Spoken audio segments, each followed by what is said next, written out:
انسان کے علاوہ اس کائنات کی ہر مخلوق اللہ کے حکم میں پوری کی پوری جکڑی ہوئی ہے. انسان کو یہ تھوڑا سا اختیار دیا ہے. یوں تو انسان بھی پورا کا پورا اللہ کے حکم میں جکڑا ہوا ہے. نہ یہ اپنی مرضی سے آیا، نہ یہ اپنی مرضی سے یہاں رہ رہا ہے، نہ یہ اپنی مرضی سے یہاں سے جائے گا. یہ کس کے گھر پیدا ہوگا یہ نہیں جانتا، کون اس کے ماں باپ ہوں گے یہ نہیں جانتا، کل کو شادی کے بعد اللہ اس کو اولاد دے گا کہ نہیں دے گا اس کے بس کی بات نہیں ہے، یہ نہیں جانتا. بیماری سے بچ جائے اس کے بس کی بات نہیں ہے، بیماری سے باہر نکل آئے اس کے بس کی بات نہیں ہے، موت سے بچ جائے اس کے بس کی بات نہیں ہے. تو یوں تو یہ بھی بالکل اللہ کے حکم میں جکڑا ہوا ہے، بس تھوڑا سا اللہ نے اس کو یہ اختیار دیا ہے کیونکہ اس کے ساتھ اللہ نے جنت اور جہنم کا معاملہ رکھنا ہے. اس کے ساتھ اللہ نے جنت اور جہنم کا معاملہ رکھنا ہے. یہی وہ اختیار ہے میرے عزیز دوستو جس کی بنیاد پر اللہ نے انسان کو باقی تمام مخلوق سے اشرف بنایا ہے، اور یہ اشرف المخلوقات کہلاتا ہے. صرف ایک یہ وجہ ہے، ورنہ تو دیکھو کتنا کمزور ہے. اپنی پیدائش کے وقت اس کو تو ہوش ہی نہیں ہوتا. اس کے برعکس مچھلی کا بچہ انڈے سے نکلتا ہے فوراً تیرنا شروع کر دیتا ہے، مرغی کا بچہ انڈے سے نکلتا ہے چلنا شروع کر دیتا ہے، بکری کا بچہ تھوڑی دیر میں کھڑا ہو جاتا ہے. یہ تو 6 سال تک ہوش میں نہیں آتا. جسم کا ایک ہلکا سا درجہ حرارت بڑھ جائے تو بیمار پڑ جاتا ہے، ذرا سا کم ہو جائے تو بیمار پڑ جاتا ہے، تھوڑی سردی زیادہ ہو جائے تو بیمار پڑ جاتا ہے، تھوڑی گرمی زیادہ ہو جائے تو تکلیف میں آ جاتا ہے. یہ تو بہت کمزور ہے. لیکن اللہ نے یہ جو اس کو اختیار دیا ہے یہ اس کے باقی تمام اللہ کی مخلوق پر اس کو منفرد کرتی ہے. پھر اللہ نے فرمایا فَأَلْهَمَهَا فُجُورَهَا وَتَقْوَاهَا. میرے بندے اس بات کو ذہن میں رکھنا کہ تیرے اوپر ہم نے اس بات کو الہام کیا ہے کہ تو صحیح اور غلط کے فرق کو سمجھتا ہے. یہ نہیں کہہ سکتے ہم اللہ کو ہمیں پتہ نہیں. کچھ چیزیں ایسی ہیں جو انسان جانتا ہے. جھوٹ ہر معاشرے میں برا سمجھا جاتا ہے، وہ مسلمانوں کا معاشرہ ہو یا غیر مسلموں کا معاشرہ ہو، جھوٹ ہر جگہ برا سمجھا جاتا ہے. بےایمانی ہر جگہ بری سمجھی جاتی ہے، خیانت ہر جگہ بری سمجھی جاتی ہے، ظلم ہر جگہ برا سمجھا جاتا ہے، قتل و غارت ہر جگہ برا سمجھا جاتا ہے. بالکل اسی طریقے سے ہر معاشرے میں سچ پسند کیا جاتا ہے، امانت داری کا مول ہے ہر معاشرے کے اندر، امن و امان ہر معاشرے کی چاہت اور پسند ہے، رحم دلی ہر معاشرے میں پسند کی جاتی ہے. تو اللہ فرما رہے ہیں فَأَلْهَمَهَا فُجُورَهَا وَتَقْوَاهَا. تجھے اتنا علم ہم نے دیا ہے، کل ہمیں نہیں کہنا، الہام کیا ہے. اور یہ کرنے سے پہلے اللہ نے 7 قسمیں کھائی ہیں میرے دوستوں.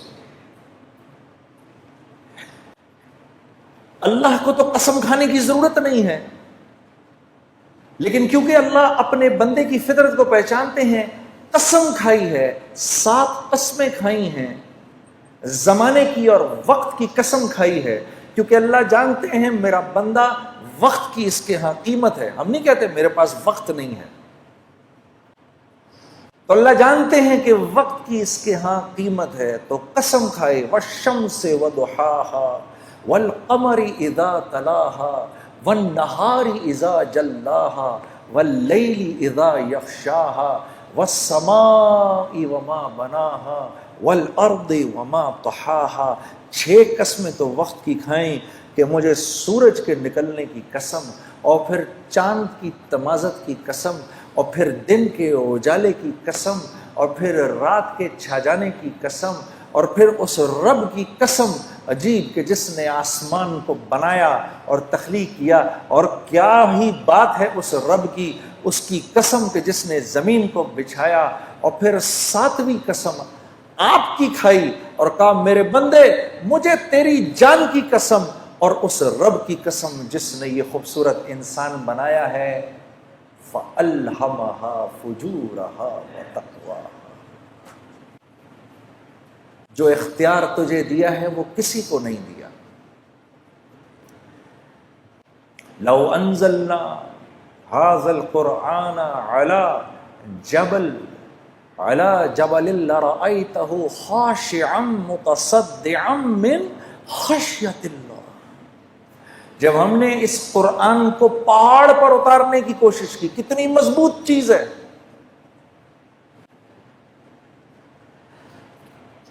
یہ اس پہاڑ کو وہ ہوا نہیں ہلا سکتی جو آگ کو بجھا دیتی ہے، جو سمندر کے پانیوں کو لے کے چلتی ہے، وہ آگ بھی وہ ہوا بھی اس کو اپنی جگہ سے نہیں ہلا سکتی، بڑے بڑے زلزلے بھی پہاڑ کو نہیں توڑ سکتے۔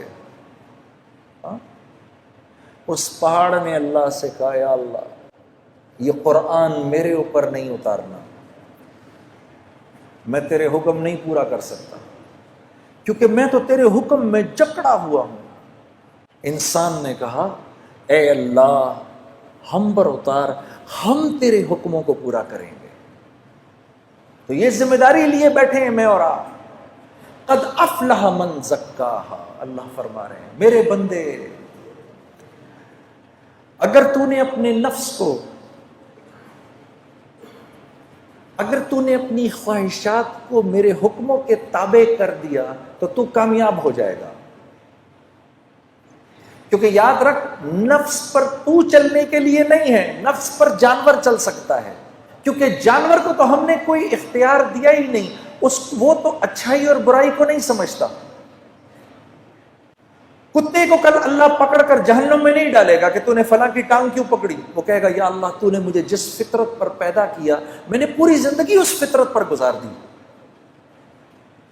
میں نے اسی فطرت پر زندگی گزاری۔ سانپ کو اللہ جہنم میں نہیں ڈالے گا کہ تو نے کیوں کاٹا فلاں کو، وہ کہے گا اللہ یہ تو نے بات میری فطرت میں ڈالی تھی اور میں بالکل پورا کا پورا تیرے حکموں پر چلا ہوں۔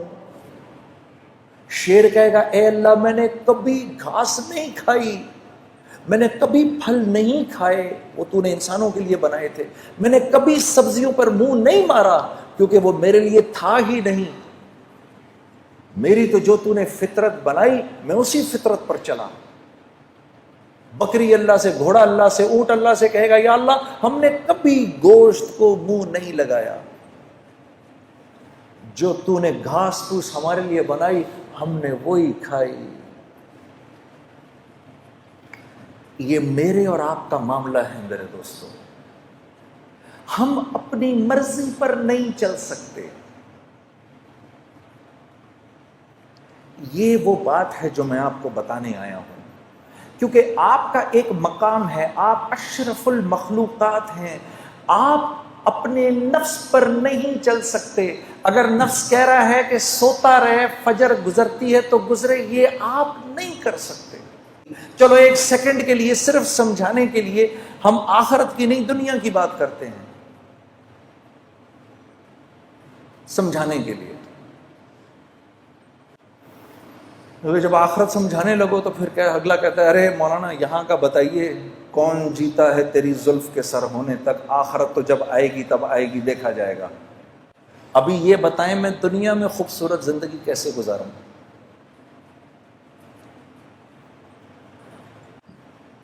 کل کراچی ایئرپورٹ پر جب میں یہاں آ رہا تھا تو ایک بھائی میرے پاس آ کے بیٹھ گئے، ہم مسجد میں نماز پڑھنے لگے تھے تو وہ میرے پاس بیٹھ گئے، مجھے کہنے لگے مجھے بتائیں میں دنیا میں ایک خوبصورت زندگی کیسے گزار سکتا ہوں۔ میں نے کہا میں اگر آپ کو یوں بتاؤں اور اگر آپ میری بات پر عمل کر لیں تو آپ یقین کریے کہ اللہ رب العزت کی ذات، اس کی یہ منشا ہر وقت کی منشا ہوگی کہ آپ کی زندگی ایک خوبصورت زندگی بن جائے۔ اور جس کے لیے اللہ رب العزت طے فرما لیں کہ اس کی زندگی خوبصورت ہوگی، ساری کی ساری کائنات مل کر اگر اس کی زندگی کو خراب کرنا چاہے، اس کو پریشان کرنا چاہے تو نہیں کر سکتی۔ اور اگر اللہ یہ فیصلہ فرما لیں کہ نہیں یہ نافرمان ہے، اس کی زندگی میں اس کو ہم خوف اور غم کا لبادہ پہنائیں گے ہی، 7 ارب انسان اگر مل کر آپ کی زندگی کو خوبصورت بنانا چاہیں تو نہیں بنا سکتے۔ اس کو کہتے ہیں لا الہ الا اللہ، یہ ہے لا الہ الا اللہ۔